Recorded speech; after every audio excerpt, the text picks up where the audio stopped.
Toastmasters and guests, please remain seated while this ride is in progress. There are going to be a lot of ups and downs, so you want to be there. I was born as the first child into what was to become a really small Irish Catholic family. Only 7 kids. I was born in Washington, D.C. because my father was in graduate school at the time. My dad was actually #1 in his class at Georgetown Med. My mother had already been #1 in her class at Yale Nursing. So my path was pretty much predetermined for me. I was to be an underachiever.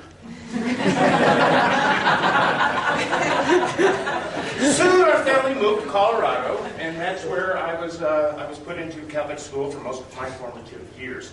And I'll tell you, if I learned one thing in Catholic school, I can't remember what it was. In grade school, I took bullying, receiving division. In high school, I took chemistry. Oh, no, that's not right. I took chemicals. Academically, my interests kind of went towards skiing and art and reading science fiction. So after several years of getting bullied in high school, I was still really, really good at it. I discovered that I could actually be kind of cool and sort of semi-popular because I was funny. This was a skill that I had developed over a really long time of just getting my ass whooped. And listening to the greats like Bob Newhart and Bill Cosby. So, after high school, I went off to a faraway foreign land for university. I went to Boulder. And thinking, probably due to my background in science fiction, I majored in environmental design. After I got out of school, I worked for a while as an engineer, as a land planner, as a landscape architect. And then I realized that there was a way that I could use my razor-honed self-defense mechanism, comedy, to make a living. And that's what I did. For 20 years, I was on the road, driving and flying all over this beautiful country of ours, having marvelous adventures. I was even afforded the opportunity to go overseas for the Department of Defense, an opportunity which I narrowly avoided during Vietnam. But this time I was going to go over there to entertain our troops. And that was really a great honor. Comedy it meant everything to me. As a matter of fact, most of the content of my soul I can attribute to my life in comedy. Even my most important treasure, my wife, came from comedy. Because she was working as a waitress at the Comedy Works when I met her. It's been almost 18 years now. Well, I was 46 years old when 9/11 happened. Let's just say the towers weren't the only thing that came crashing down. The comedy business really went south. It was really, really difficult to earn money that way.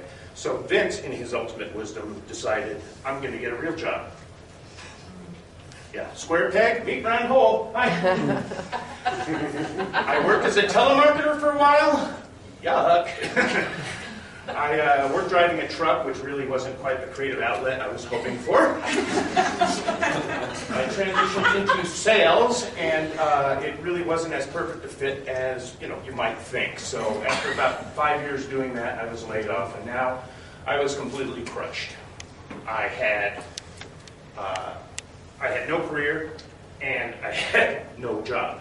So, a few years earlier, I had started to improve myself, and therapy did help, but what we did that was really the most important to me was we rescued a dog. My wife and I went down to Max Fun, which is a shelter downtown, found a little 10-year-old Bichon that really needed a home, and Cosmo really got me out of myself, and now I have this little guy to care for. It was really important to me. About a year later, we adopted Janie. She came from a puppy mill rescue where she lived in a cage for 7 years. And when we lost Cosmo to a brain tumor, we went back down to the Max Fund and we got Biggles, my new little buddy. So I came up with a plan, and I'm sticking to it. This is my plan, okay? Stop smoking 2 packs of cigarettes a day. Check. Stop drinking way too much. Check. And I did drink a lot. I saw a billboard once that said drink Bud Dry. I thought they meant the whole brewery.